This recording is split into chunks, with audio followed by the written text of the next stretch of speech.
Dad's niece. I want to tell you about my dad, some things you may not know about my dad. We've had a lot of fun the last couple days talking about stories. Hopefully I won't bore you, but we found a lot of laughs out of some of these stories. My dad was born in Michigan, but he actually grew up on the Old West Side of Chicago. He had lots of stories about the Old West Side. I've heard other stories from other people who grew up there. Apparently this is kind of a common thing. They all kind of had a chip on their shoulder and kind of don't mess with me attitude. That came out several times in the stories I'm going to tell. The first one is in grade school. My dad was a patrol boy, and so the patrol boys, at that time, they would let kids out for lunch to go home for school. He was kind of the lead patrol boy, so it was his job to get out before everybody else and go to the corner and wear the white thing and the whole deal. And so he did that, but he found, right away, one day he found the school gates all locked. The gates were locked and you weren't supposed to go outside the school gates until they unlocked them. He said, well, we can't do our job if we don't do that. So they actually all climbed over the fence and went over to their corners. Well, the principal saw them do this. So they got called into the principal's office, and he knew what the principal did. The principal was kind of a mean guy, my dad thought anyway. And so he kind of set this up with all his buddies. The principal would have kids put their hands on the desk, and he would take a stick, a cane, and whack them on the hands. So I said, okay guys, you know what we're going to do. The principal wound up, they all moved their hands. The principal broke the glass on his desk. I was really mad. My dad thought that was pretty cool, but he was very afraid. He didn't go home that day for quite a while. He was in trouble, but it was worth it, he said. My grandfather, his dad, was a missionary to Jewish people at the Nathaniel Institute in Chicago, Lawndale area, I believe. And so my dad actually grew up with a lot of Jewish friends. So one of the things whenever he heard people saying something bad about Jewish people, he said, hey, that was a lot of my friends. You know, that's not right. They're friends of mine. But their family was very poor. His dad didn't make very much money at all this, and eventually their house was foreclosed on, and they lost their home. By the way, my dad was the fourth of 6 kids. One older brother who was only 4 years old when my dad was born. He actually died just before my dad was born at age 4. And the only surviving sibling now is my Aunt Pauline, who's here today. But the family was very poor. Their house was foreclosed on. It had a big impression on my dad. He was going to Chicago Christian High School at the time, and he actually quit Chicago Christian High School because he knew his parents couldn't afford to send him there. He went to Morton High School for a while, but they couldn't really afford to even have him living at home. He realized that, so he left home and he joined the CCC camp. His stories about CCC camp are real legendary. He's got a whole bunch of them, but I'll just tell you one. The first day, he took the train up to Wisconsin with 5 other guys. 5 other guys from Chicago. So they had never really known each other. They had not known each other before, but they kind of met on the train. They arrived in Wisconsin. Everybody else was out working already, so they just got there. They were by themselves. All these other guys showed up, and here were these city slickers from Chicago.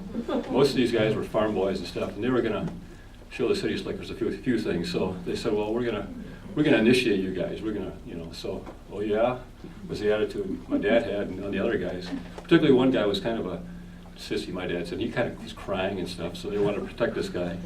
Anyway, one of the other 6 guys was a Golden Gloves boxer. He could handle himself really well. Anyway, a brawl ensued. I mean, a really knockdown, drag him out brawl, big one. And the guy who was in charge of the camp came and he accused them of inciting a riot and everything. So they got banned to side camp for the rest of his time in CCC.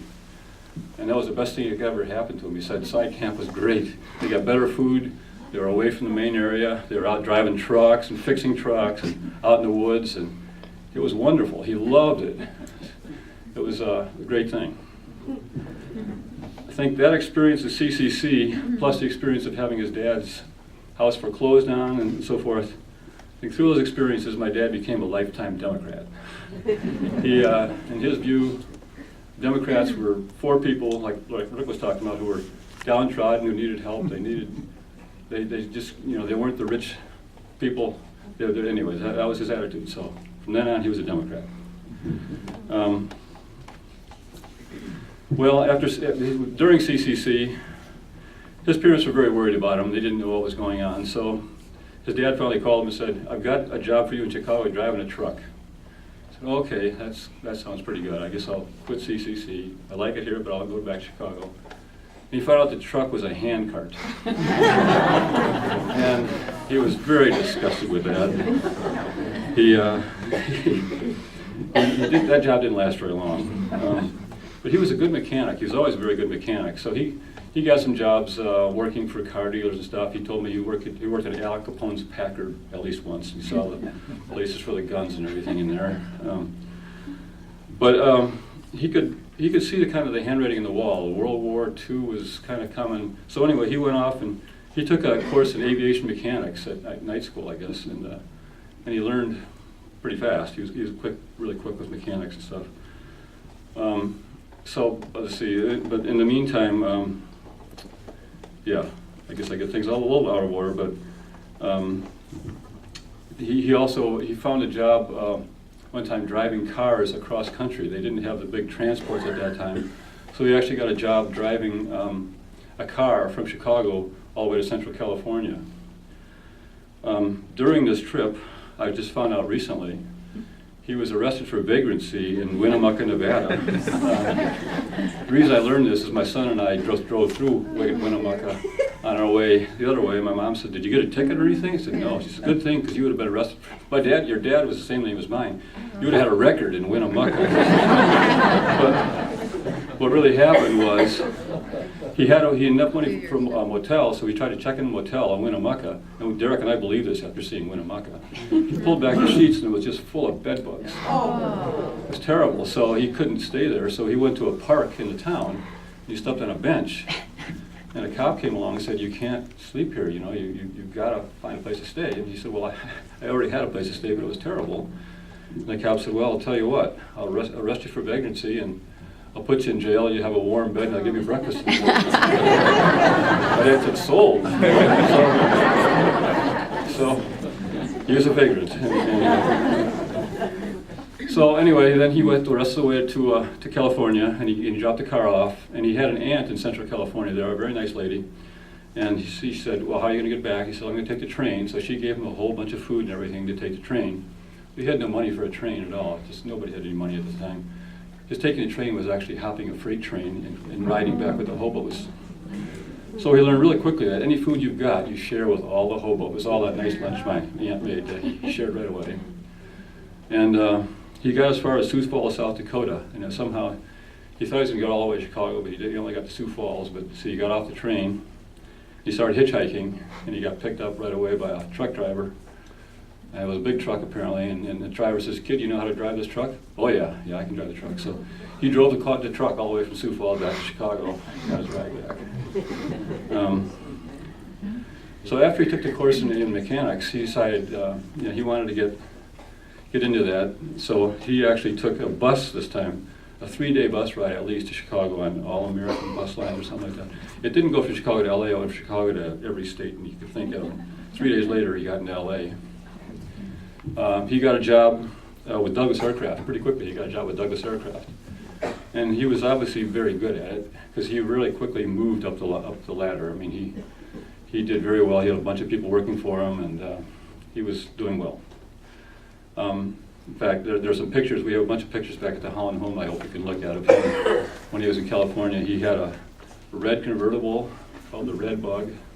He had a motorcycle. His roommate, they had an apartment on the beach in Long Beach.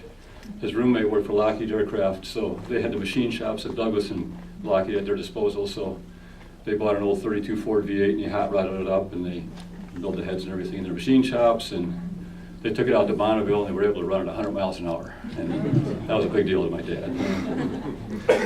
So things were going really great. The bachelor life in Long Beach was good. You'll see some pictures of him there. And then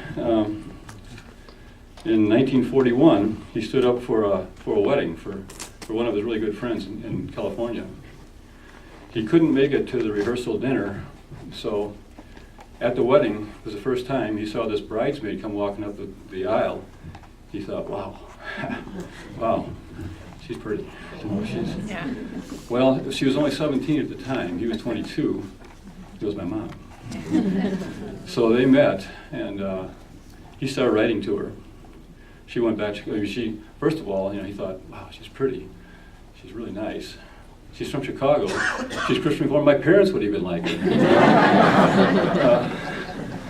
So they started writing, and then Douglas, during the war, they were going to move a plant. They were going to start up a plant in Chicago for the wartime effort. So he volunteered and worked his way into it, being able to transfer to Chicago because my mom was there. And so then they really started dating, and they got married 2 years later in 1943. My mom was 19. He was 24. You were 19. Yeah. So the war went on. The war ended. The Douglas closed down the plant in Chicago, and they said, well, you have to move back to California. So I was born by that time.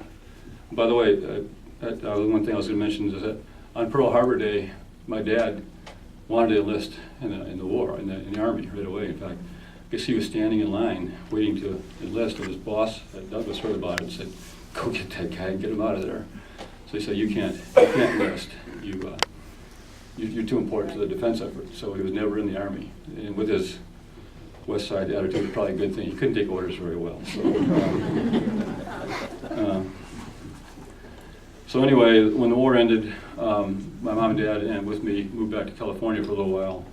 And my mom was missing the family and so forth. And so he had an opportunity to go back to Chicago and work for my grandfather, his father-in-law, in the grocery business. So that's what he did. So for the next 20 plus years, he lived in Chicago.